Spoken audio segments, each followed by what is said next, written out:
Hey everyone, I'm Northern Dice and I'm going to be unboxing my Kickstarter edition of Life Siphon by Lay Waste Games. This is a game that follows on from their previous game, Dragoon, where dragons have taken over the world, you as humans have gone underground, and lo and behold, it's not gone well. You are cursed, which is pretty terrible. It features an eclectic selection of meeples, including one to really keep your eye on. And the combat, as I remember it from Kickstarter, half blind, completely forgot, is circular. So the idea is you have to defeat the person to your left, and once the first person's health has dropped to 0, the game is over, and whomever has died, the person to the right, has won, if you catch my drift. So it is a unique game in that sense that it is competitive, but you are only competing against one person whilst preventing one other person from winning by killing you. Not one that I have played very similar to. So if we get all this plastic rubbish off. The one thing that caught my eye on this was the art style more than anything. I was a big fan of Dragoon at the time, still am. Not played as much more recently.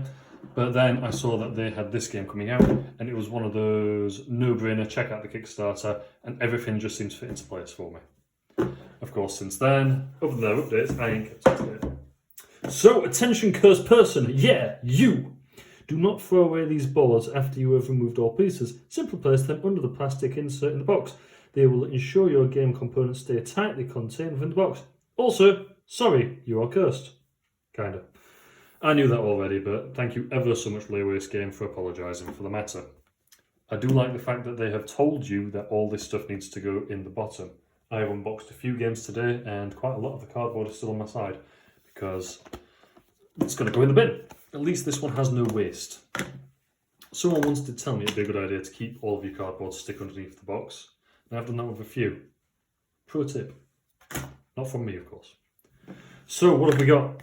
We have got two massive potions. We've got the Plague Rat potion. Or is this the Plague Rat's holster for the Meeple? Plague Rat deals demonstrating a player. Yeah, so this is oriented based on which side you're playing, and it holds the stats for the rat stat. We'll just keep this to one side. I probably already need that. I'll see if I can get it installed later. And then let's crack some more open. I do like how all these are like potion shaped. That's really neat. Really, really cool. So what else have we just picked up? We've got a nice vial of dragon. We've got an essence of shadow, some more mischief, another shadow. So these are all very orange, which is the colour theming. I would guess that everybody just gets their own set. And any competitive elements are just aimed at the person on your left. More essence of flame, more shade, throw some shade, more Plague Rat, more shade. I am just punching these boards instinctively, I do apologise. And these boards are nice enough that I've not complained about them. So, you know, take that. These feel quite nice and thick, good finish to them. Feel quite sturdy. And I do like the actual size of them. I like that they actually feel like potions. I think that's quite cool. So let's have a read one of these. So when the shade is removed from the board, deal 1 damage to any player or any familiar in the battleground. Which is important because as much as you're fighting the person on the left, I would guess you can affect the person on the right. You don't want them to die, but you want them to be weakened so they can't hurt you. When a familiar is removed from your battleground during your attack phase, deal 1 damage to any player or any familiar in the battleground. Then turn over this vial. That's the reason there's two sides. So you get to use this, then when it's drinky drinked, you've got an empty jar, but the shade ability still applies. Very, very cool. More punch boards. I'm just going to do this last one because we've actually got something new here and it's a book, which again, oh wow, it's double-sided and it is actually a book. Is the idea that it looks like a book. So this is your reference board, which is massive. Like, I know there's that idea that games want you to feel like you are part of the game, but these elements being this big genuinely make you feel like you could be taking a big swig of dragon. Try not to swig any dragon. Or reading this book, as it were. So turn order, regenerate phase, attack phase, main phase, Lich, Imp, Dead Knight, Dread Knight, my apologies. But we've not actually had a proper rulebook yet, and whether that is the rulebook or not is to be seen. They're all the same, but then you have got some unique elements there with Life Giver, Pain Maker, Void Bringer, and Spellbreaker. Just throwing it out there. Definitely looks like a teddy bear or a cat in a jar. That's just me. Okay, so those are unique ones, and then we have got what appears to be and feels like a board. And I know it's a board because I can feel the back, and it's got that old school board material to it. Again, nice and solid, sturdy. Not a cloth like it was in Dragoon, but still feels nice and robust. And I like the fact it's nice and easy to see. You've got circles for where things can go, giant eye in the centre because you can, I'm sure it's got a purpose. And a score, probably a health track on the bottom. So you would sit corner to corner. There's the person on my left. I want this guy to go down. He's trying to make me go down. He's just collateral damage for when things go wrong. I'm going to open that in a second. And then we've got a rulebook, which does just feel like it's printed onto some A4. I guess the quality of everything else balances it out. I'm not bothered about rulebook quality in all honesty. It's just a point of, just an observation. So, table of contents. So this is, it's going to quite, it's either very, very in-depth in terms of it's going to be quite explanatory, you can't go wrong in things, or it has got that much depth to it.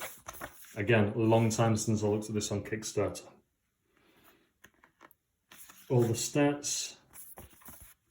1 and 2 player variants. Player 3 ghost, player 4 ghost. You can't say it's not in-depth and robust, you know. If you go wrong, it's because you've not read this top to bottom. Put that to one side. We'll get these out. I'm desperate to get them out.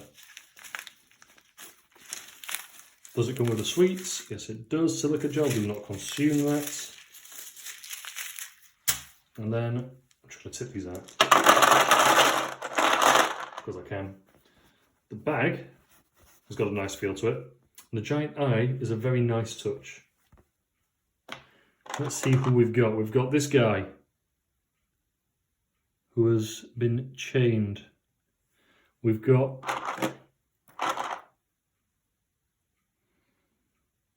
what appears to be a dragon and an imp.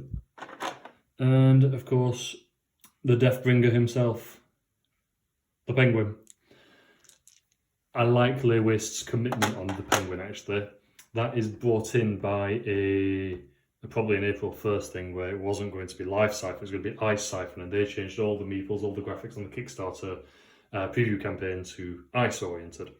And of course, the fan base went so hyped on a penguin, and they said, "Do you want a penguin meeple?" They listened to the fans, which is brilliant. But in the same sense, they added a penguin because the fans asked for it. Like, I think it was just a case of you do what you want with it. Let's crack these cards open. Okay, here we go. Different colours. Different backs? No, it's the same deck. Sideways on, aspects of the Dread Knight. Once on your turn, rather than pay 1 to move the Dread Knight, you may instead choose 1 discard. It's a buff for a specific character. And then these go this way. And these this way. And consume. Life Siphon. Dropping the name in there. Lich's Grasp. Equip aspect. Cool. So the cards are going to be integral to the game as well in terms of combat, making it so that you can attack each other and get that extra edge rather than just see everybody use the same move in turn until the first player takes out the next player. Awesome. I love the oversized components. I think they're absolutely fantastic. And to actually see the Penguin Meeple in person, I think just shows how committedly we start to appeasing, no, not appeasing the fans, but making it so that the fans will get what they want, but also listening to the fans, even though it is just a silly meeple, but nonetheless, really quirky. Quality of all the components is brilliant. Rule book looks incredibly robust. It's going to take a couple, maybe, I don't know, an hour to get through that and understand it fully. I'm more of a learn and play, but that looks like a sit down and learn. And just even like the references being a massive book, I think is just really, really quirky. It does mean the game has got a much larger footprint, but at the same time, I think I can deal with that sort of sacrifice for this level of engagement and detail. Right, so that was my unboxing of Lay Waste Games Life Siphon. I'm going to be really excited to play this one when we can get 4 players around the house. Until next time, stay safe and I will catch you again soon.